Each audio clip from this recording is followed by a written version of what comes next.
So when you invite a lot of people to your country after the Liberals destroyed their country, you cannot be mad at those people 100%, okay? Because they've just been played to death, really, honestly, they have. But when your country doesn't do anything and their number one person they do business with destroys other countries and they do nothing, barely say anything, oh, well, we're not going to say anything. And they have to invite those people over to your country. You've only got limited amount of housing. Those people get your housing first. You Canadians, you get thrown into the snow, okay? Now, of course, Trudeau's got some great idea of building 1 million houses, which is just bullshit. It's probably another lie, fantasy. Doesn't need, bet you he never even built one house. So what happens is the Canadians who have been born, raised, and paid taxes here now are the victims of this war. And they're freezing to death. Dangerous cold holds Winnipeg in its grasp. Jay Hazel isn't moving. He would rather stay in this bus shelter than a crowded homeless shelter. Homeless shelters are horrific. That's where the drug addicts get the knowledge that they can do whatever they want. Now, if a drug addict rips you off in a homeless shelter, that's okay because, they were dope sick.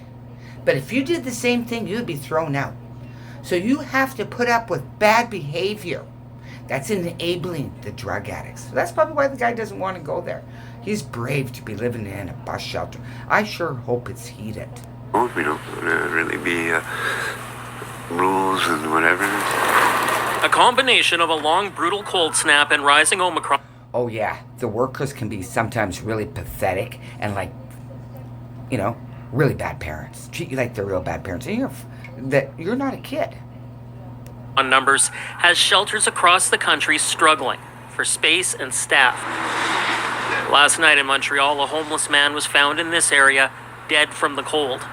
The circumstances aren't clear, but the mayor says the city is working with shelters to find more room. It is freezing cold. It is dangerous.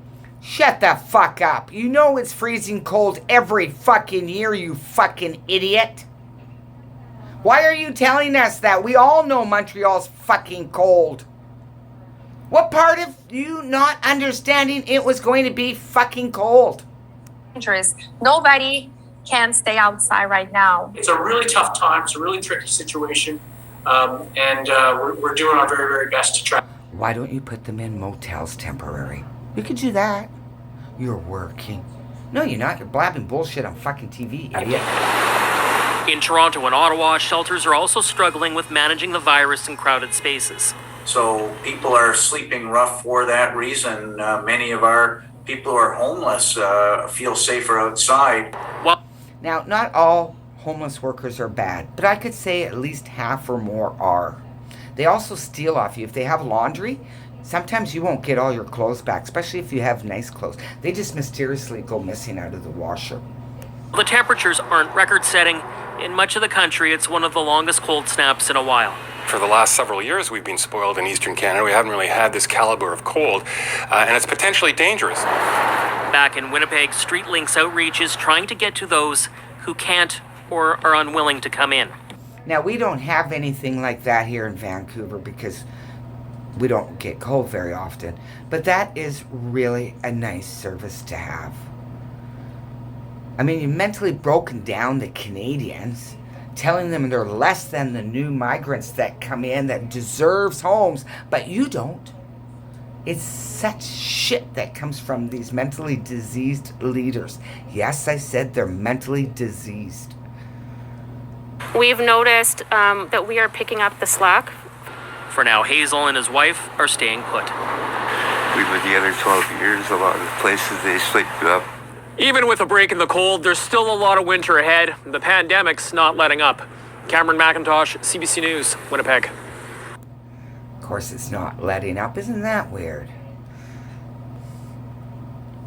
I hate to say this, but I think one of the reasons I didn't get it is I didn't put a giant Q-tip up my nose.